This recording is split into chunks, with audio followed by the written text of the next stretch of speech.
Tashdile and welcome to Tibet This Week, a weekly news on Tibet, His Holiness the Dalai Lama and Central Tibetan Administration. Let's look at the headlines.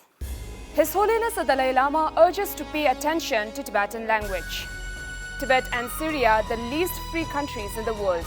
Freedom House Report 2021.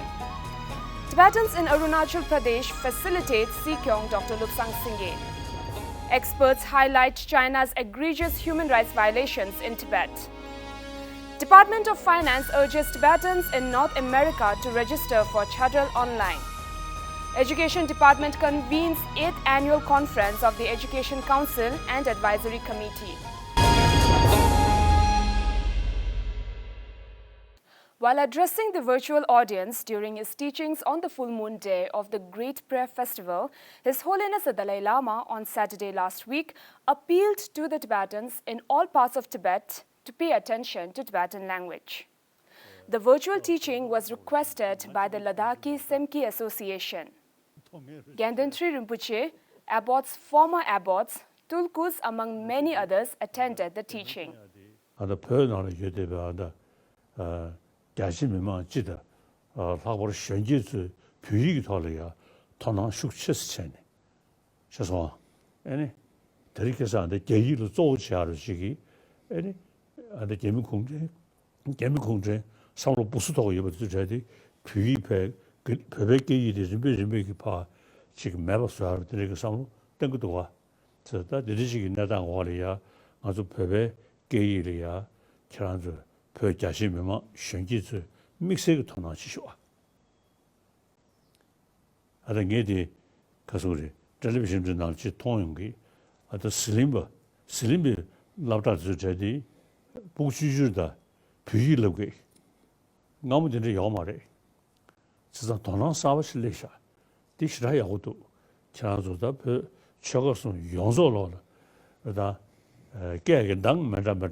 Tibet and Syria are listed the least free countries in the world in 2020, according to the latest Freedom in the World report by Freedom House.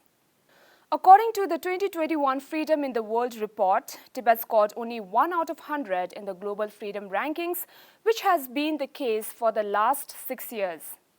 Tibet was given the worst ratings for years on and had received the aggregate score of 1, placing Tibet among the top least free since 2015. The 2021 ranking marks a significant shift as Tibet is now tied with Syria as the least free country in the whole world in terms of freedom. Tibet scored -2 out of 40 for political rights and 3 out of 60, receiving an aggregated score of 1 out of 100.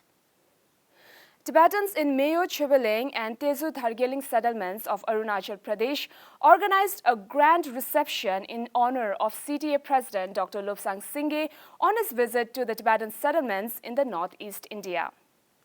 Ms. Louis Shiba of District Office, Tezu, greeted Sikyong at the reception ceremony and presented him a memento as a token of appreciation on Saturday last week. During his visit to Shillong on Monday this week, Sikyong Dr. Lobsang Sangay gave an interview to Shillong Times, which was published under the headline, "To Understand China, First Understand Tibet."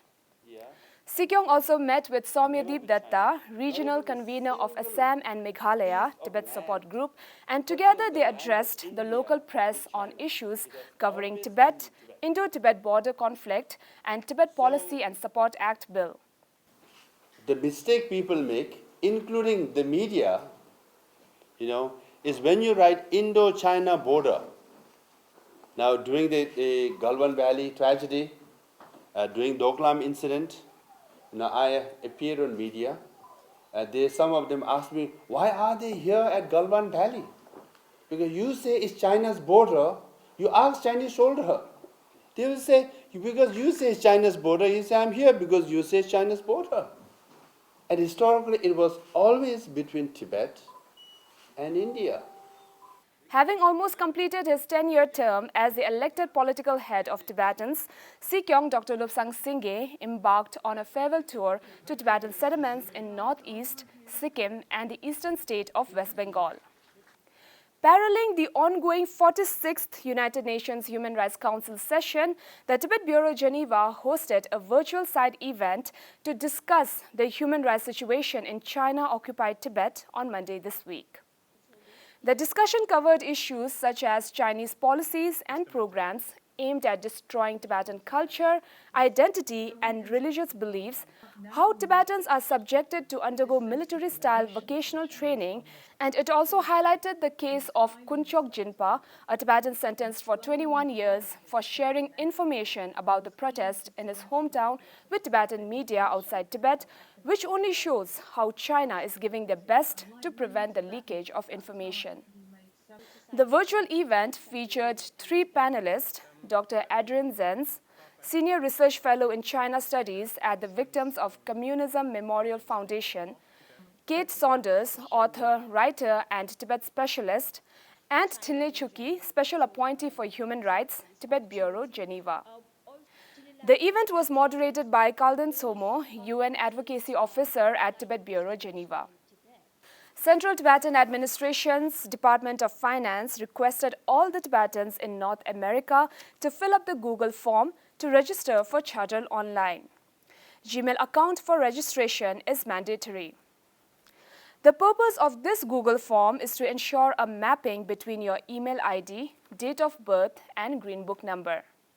The Department of Finance has received around 400 Gmail addresses so far and further requests every Tibetan in North America to submit their Gmail addresses through the Google form to ensure the efficiency of Chatrel online contribution. The project is said to be initially launched in North America, and based on the efficacy of the pilot initiative, it will be gradually expanding its reach to other regions. The 8th Annual Conference of the Education Council and Advisory Committee at the Kasha Secretariat was convened on Monday this week. Education Council Chairman Geshe Lagdor highlighted the importance of the agendas such as the rules concerning the selection of educators and facilitating the development of non-academic areas like the performance arts, sports, art and crafts to nurture talents in different areas to promote holistic education. He commended the principles of the education policy while stressing their implementation. Education Colonel Dr. Pema Yangchen asserted that education policies must be framed after research and evaluation, and further proposed the establishment of a research committee within the department. Chorik Kalue, Venerable Karma Gelek Yuthok, recounted the evolution of the Education Council from its formation under Kalue Tisur Samdo Rinpoche's leadership to its increased role as an autonomous body. So much for this week. See you next time and have a great weekend.